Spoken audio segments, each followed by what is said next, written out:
Hello tout le monde, je suis ravie de vous retrouver dans cette toute nouvelle vidéo. Comme vous l'avez vu, ce sera un petit bilan végétal depuis que j'ai repris la culture des plantes d'intérieur. Donc ça va bientôt faire 2 ans que je recultive des plantes à la maison et je me suis dit, eh bien pourquoi pas faire un petit bilan avec mes erreurs du début, parce que oui, il y en a eu, hein, comme chez tout le monde, je pense. Donc voilà, c'est comme ça qu'on apprend. Donc on va un petit peu voir tout ça, mes erreurs, les pertes, quelles sont les plantes que j'ai perdues, voir un petit peu aussi mon évolution dans ma façon de cultiver et ma vision par rapport au monde végétal aussi qui a évolué, et ensuite mes objectifs pour le futur. Plus une petite présentation des dernières arrivées à la maison, les dernières de 2020, voilà, de fin d'année 2020 qui vont rejoindre un petit peu ma petite jungle. Donc pour les dernières petites arrivées à la maison, il s'agit d'un petit lot que j'avais remporté grâce au concours de Nessus Jungle. Je vous en ai déjà parlé, je vous ai d'ailleurs montré l'une d'entre elles lors de la vidéo tag top 5 des plantes préférées. Donc je vais vous la remontrer aussi et je vous montre les autres tout de suite. Donc voici, j'avais reçu une petite bouture de la Ludicia Discolor qui était en fleurs. Donc il y a encore quelques petites fleurs ici. Les autres ont commencé doucement à faner, mais je vous mettrai un petit insert, comme ça vous la verrez directement bien en fleurs. Donc j'étais trop contente. J'avais déjà moi une petite bouture ici à la maison, mais du coup c'est top, j'ai pu les mettre toutes les deux ensemble. Donc voilà, la petite Ludicia Discolor. Ensuite, il y a ici donc le Scindapsus Silvery Anne. Donc je l'avais déjà à la maison, je pensais que j'avais l'Argyreus. Et puis plus il grandissait, plus j'avais un gros doute. Et du coup, c'est le Silvery Anne que j'ai à la maison. Mais c'est pas grave puisque l'autre que j'ai, c'est également une bouture. Du coup, au printemps... ici je l'avais rempoté, mais au printemps je vais pouvoir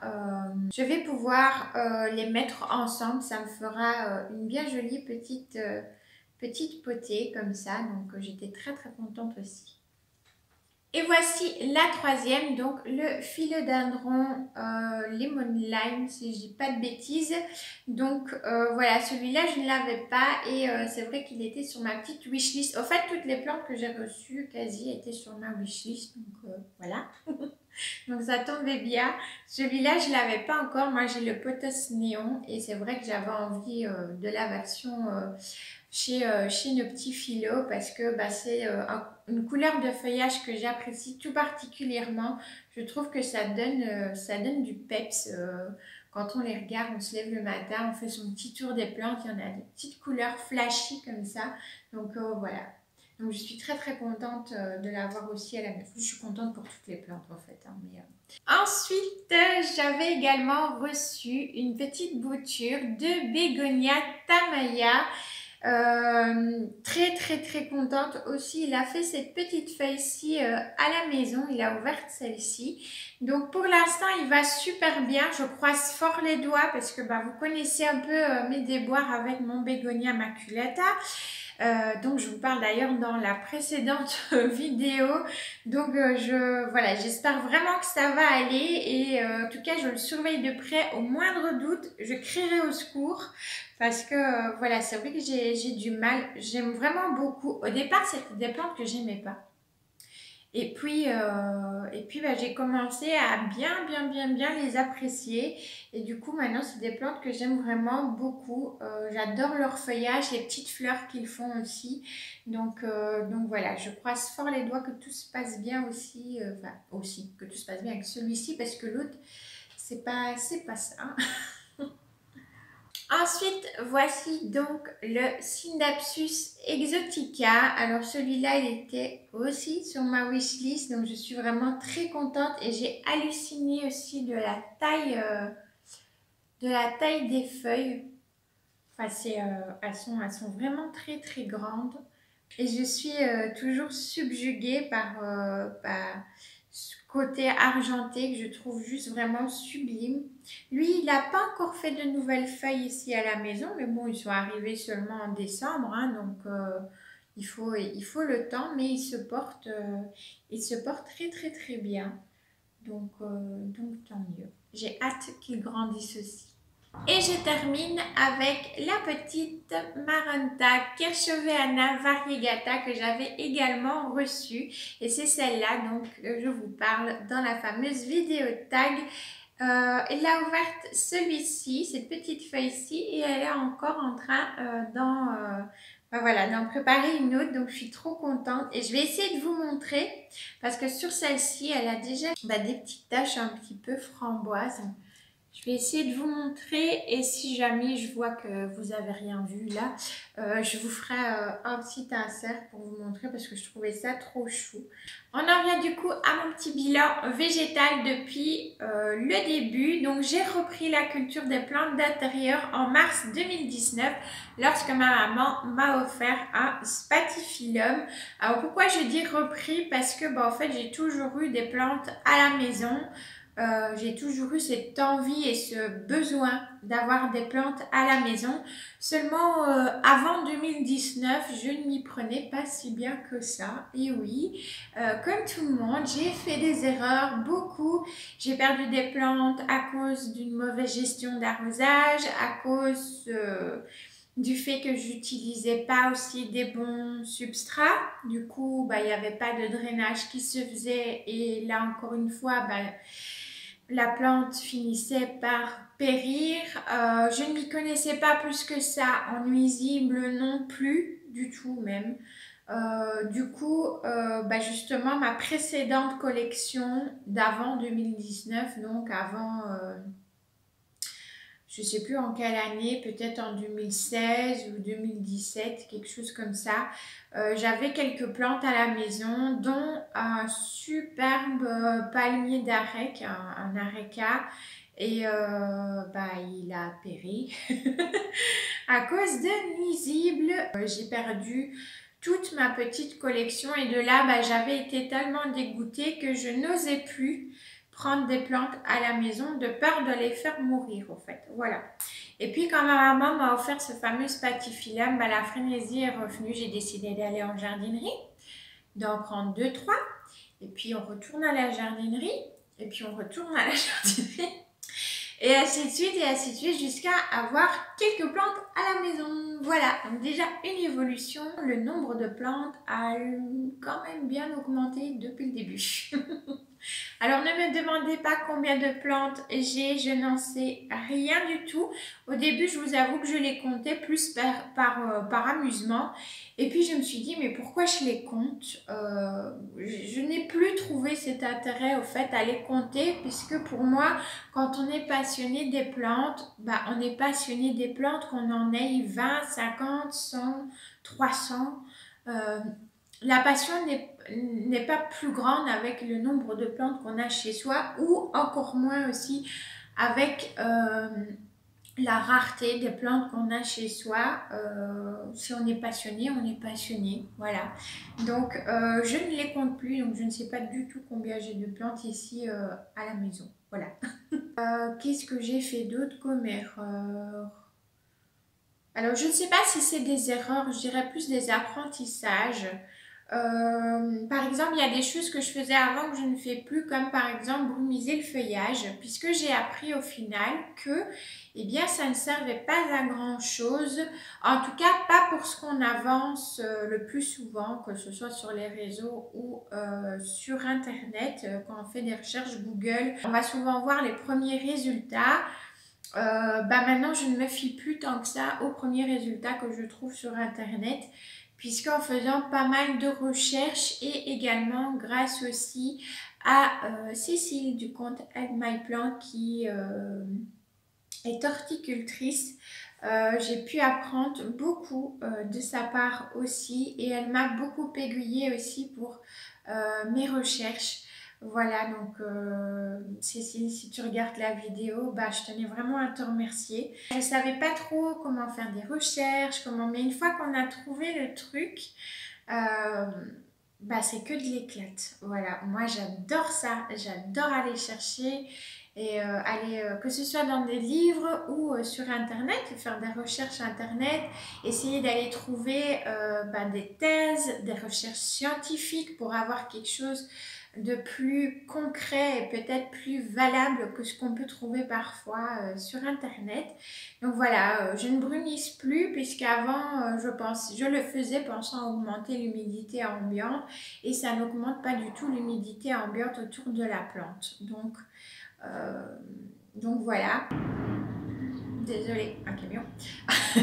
Quand je les brumise, c'est quand par exemple j'ai fait un traitement préventif ou curatif au savon noir. Bah voilà, la brumisation va me permettre de bien rincer la plante. Quand par exemple, je ne sais pas, voilà, les grosses plantes comme ça, je ne sais pas les amener à l'étage, à la salle de bain. Donc ça me sert à ça. Et ça me sert, on va dire, à aussi éloigner les nuisibles. En hiver, ça m'arrive de temps en temps, mais pas tout le temps et pas de façon... je veux dire, je vais pas dire tous les lundis, je brumise, par exemple. Voilà, non. C'est juste de temps en temps, je vais venir lors d'un arrosage, par exemple. Je vais me dire, bah tiens, je vais faire un petit pchit-pchit au cas où, voilà. Mais sinon, je ne brumise plus. Ensuite, je n'utilise plus non plus de billes d'argile, ni dans le fond des pots, ni dans les soucoupes. J'ai eu des infos et ensuite des recherches, plus des tests, toujours avec mon hygromètre. Et effectivement, ça fait un peu le même effet que le pchut-pchut. C'est-à-dire que vous allez avoir le taux qui va augmenter de 1 ou 2%. Et au bout de 15-20 minutes, c'est fini, il n'y a plus rien. Et je ne les mets plus dans le fond du pot parce que j'ai appris qu'en fait, ça ne drainait pas, qu'il était préférable justement de venir travailler correctement le substrat en aérant le substrat grâce à de la perlite, à des écorces, etc. Donc voilà, c'est quelque chose que je n'utilise plus et encore une fois, les plantes s'en portent très bien.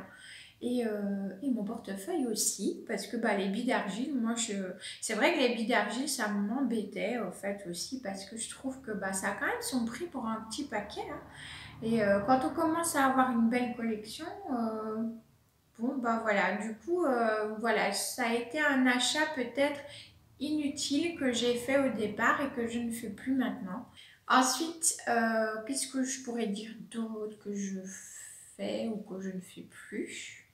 Je pense que c'est tout, c'est le principal. Ah oui, je suis plus attentive qu'au tout début aussi au niveau des nuisibles. Voilà, je fais plus de prévention en fait. Je vous ferai une petite vidéo sur un peu ma vision des choses avec les nuisibles. Voilà, dans quelques temps à mon avis, je vous parlerai un petit peu de ça. Comment moi je vois les choses en fait des nuisibles à la maison avec les plantes. Parce que c'est vrai que je suis plus cool avec ça, au fait. Parce que pour moi, du moment où on a des plantes à la maison, c'est un petit peu normal aussi qu'il y ait un risque de nuisible parce qu'ils viennent de plein d'endroits différents, même de dehors. Hein. Vous ouvrez vos portes, vos fenêtres, les nuisibles ils rentrent comme ça aussi. Donc voilà, c'est pas... ça arrive, c'est comme ça. Donc voilà, c'est vrai que je vois les choses un petit peu plus à la cool aussi par rapport à ça. Oui, il faut relativiser avec ça. Pour moi, c'est un peu normal d'avoir de temps en temps quelques nuisibles. Après, si on a des grosses invasions, voilà, il faut peut-être réfléchir à qu'est-ce qui a pu amener cette fameuse invasion à la maison. Voilà, tout simplement. Essayer de chercher des solutions, voilà, pour les éviter par la suite. Donc, mais j'ai remarqué quand même qu'avoir une bonne prévention, ça aide beaucoup. Je vous avais d'ailleurs fait une petite vidéo sur la prévention pour les trips et les acariens. Je vous la mets dans le petit et je vous invite à aller la voir si jamais il y a peut-être des informations qui vous seront utiles ou pas, je sais pas. Mais voilà, je vous pose ça là et puis si le cœur vous en dit, vous pouvez aller voir aussi cette petite vidéo là. Mais voilà, je pense qu'il faut un petit peu relativiser aussi avec tout ça. Donc voilà, il y a eu des petites erreurs aussi à l'achat. au tout début où je faisais pas attention quand j'achetais. Du coup, j'avais eu une orchidée qui avait des trips en fait. Et j'avais pas fait attention. Donc ça, c'est quelque chose que je fais un peu plus attention aussi maintenant quand je vais en jardinerie à l'achat.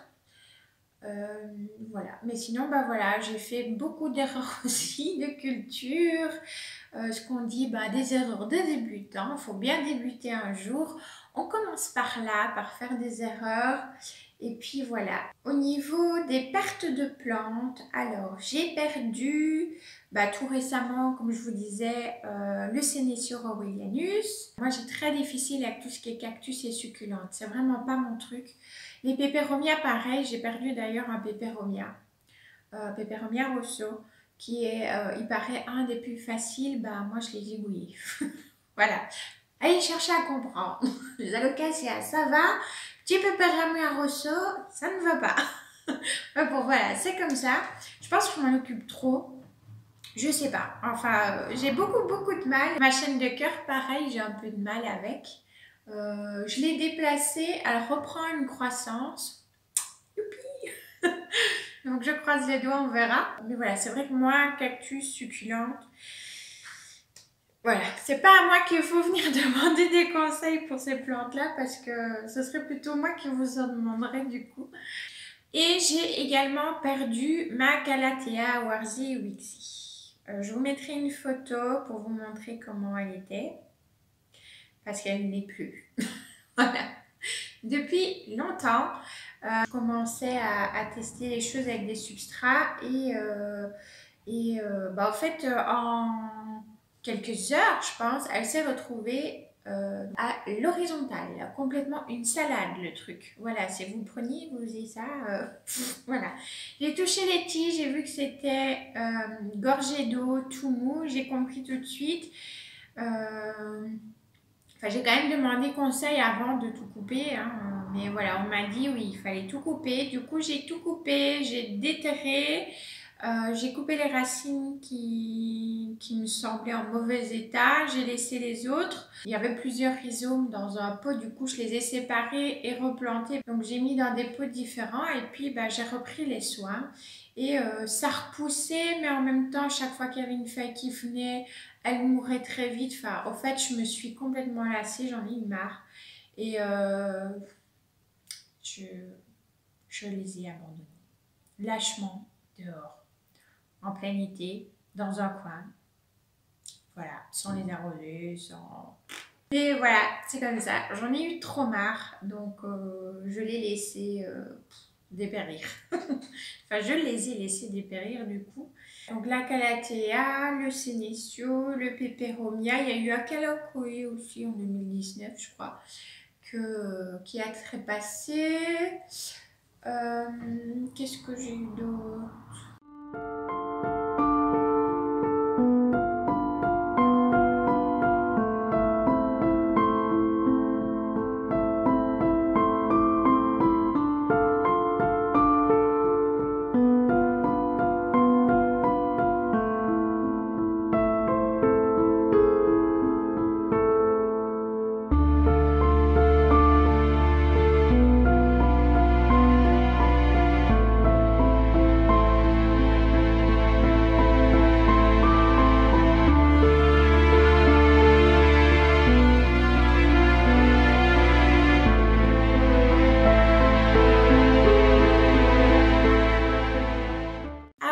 Il y a une plante que j'ai, dont je me suis séparée aussi.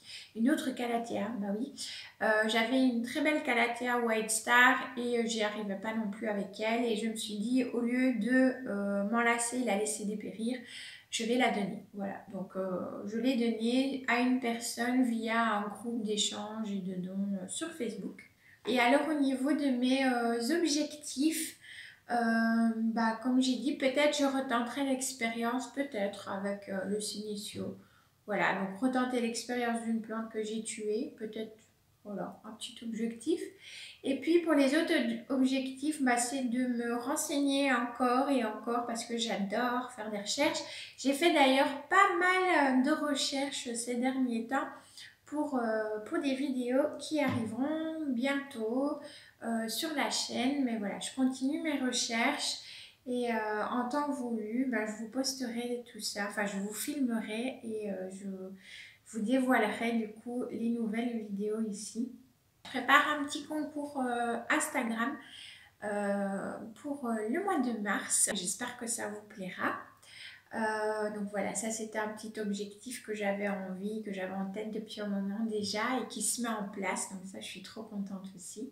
Et puis, c'est pas un objectif, c'est plus au niveau bilan végétal.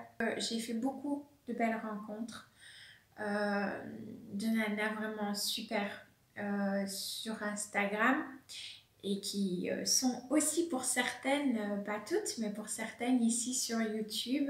Donc voilà, c'est super, super chouette. C'est un réel plaisir au fait de pouvoir échanger de cette façon-là entre passionnés, sans aucun jugement, sans aucune critique, avec beaucoup de compréhension et de bienveillance parce que bah, c'est pas toujours le cas, il faut le dire. Voilà. Donc, mais voilà, je suis quelqu'un qui me concentre sur le positif et pas sur le négatif. Donc, j'avais envie, ben voilà, de vous remercier toutes, d'être qui vous êtes et d'être de belles personnes passionnées et humbles.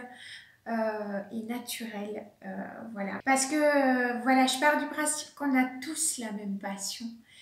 Et que pour moi, ben voilà, c'est important qu'il y ait cet échange et ce partage tout en simplicité et juste en bonne humeur en fait.